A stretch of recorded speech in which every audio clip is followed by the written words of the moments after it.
তো অনেস্ট আমি রিভিউ দিচ্ছি, বইটা ওভারঅল ইমোশনাল।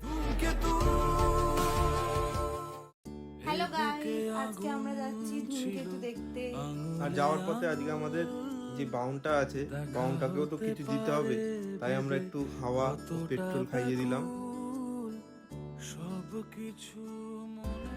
তো আমরা এখন চলে এসেছি নদিয়া হলের সামনে।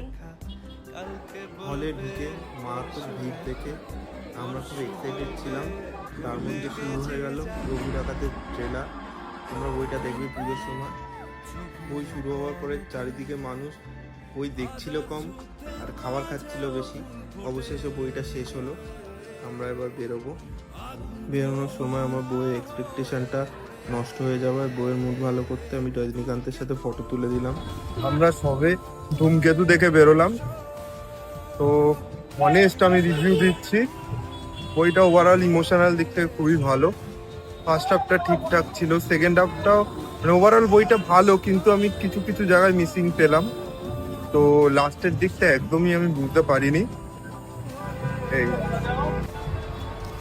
তোমরা যদি দেব শুভশ্রীকে দেখতে আসো তাহলে ঠিক আছে, এবং দেব শুভশ্রীর জুটি খুবই ভালো মানিয়েছে, অনেকদিন পর দেখা গেছে। আর দেবের অ্যাক্টিং সত্যি দুর্দান্ত করেছে দেব অ্যাক্টিং। এছাড়া আর মুভিটার মধ্যে সেরকম কিছু হাইপ নেই বা কিছু নেই। তো তোমরা মোটামুটি এনজয় করবে আসলে, ইমোশনাল দিক থেকে মানে ওভারঅল ফ্যামিলি মুভি বলতে পারো।